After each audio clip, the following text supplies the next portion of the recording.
গৌরড মোড়ের আরেকটি বিখ্যাত জিনিস, সেটা হচ্ছে বিখ্যাত একটি দোকান, অনেক পুরনো একটি দোকান, যার নাম অরুণা সুইটস। অরুণা সুইটস, যেটা রয়েছে একদম উদয়ন ক্লাব, গৌরড উদয়ন ক্লাবের একদম উল্টো দিকে। এটা ট্রাফিকের একদম আগে প্রথম দোকানটা এটা রয়েছে। একটি খুচরো মুদিখানার দোকান, তারপরেই রয়েছে এই মিষ্টির দোকানটি।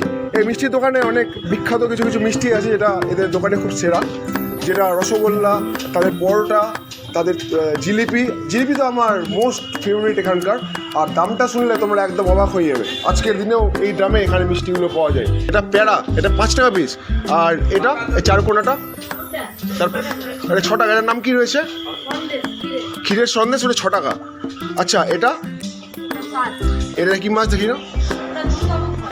আচ্ছা, এটা 2 রকম মুখ বলে, এর নাম দুর্গা মুখ। এর দাম কি রয়েছে? আচ্ছা, আর সাথে কি আছে? এদিকে কোনো মাছ রয়েছে? আর ও লাড্ডু, ছোটা ভীমের লাড্ডুগুলো কত করে পিস? 5 টাকা করে। এখন কিন্তু মালদায় সব দোকানে যে কোনো মিষ্টি 6 টাকা 7 টাকার নিচে নেই। তোমাদের যে 5 টাকা করে দেওয়া এখনও আছে, এটা কোনো বিশেষ কারণ যেটার জন্য তোমরা দামটা বাড়াওনি?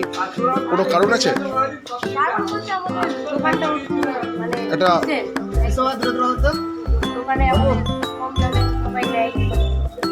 এই কম দামের জন্য আরও লোক যেখান থেকে দূরে থেকে আসে।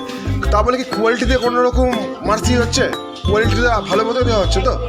একই কোয়ালিটি যত। হ্যাঁ, আমরা এটা দেখবো যখন আমরা এখানে সিঙ্গাড়া বা কচুরি বিকেলে এখানে ভাজা হয়, যদি আমরা এসে দেখবো সবাই গোল করে ঘিরে দাঁড়িয়ে রয়েছে। হয়তো এই 5 টাকা একটা আইকনিক দাম, 5 টাকায় সিঙ্গাড়া, 5 টাকায় মিষ্টি এখানে সম্ভব। এবং জিলিপিও রয়েছে, জিলিপি কচুরি সেগুলো 5 টাকা করেই রয়েছে। এছাড়াও কোল্ড ড্রিঙ্কসের বিভিন্ন রকম আইটেম রয়েছে।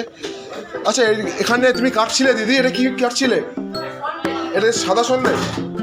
আচ্ছা, এটা কত করে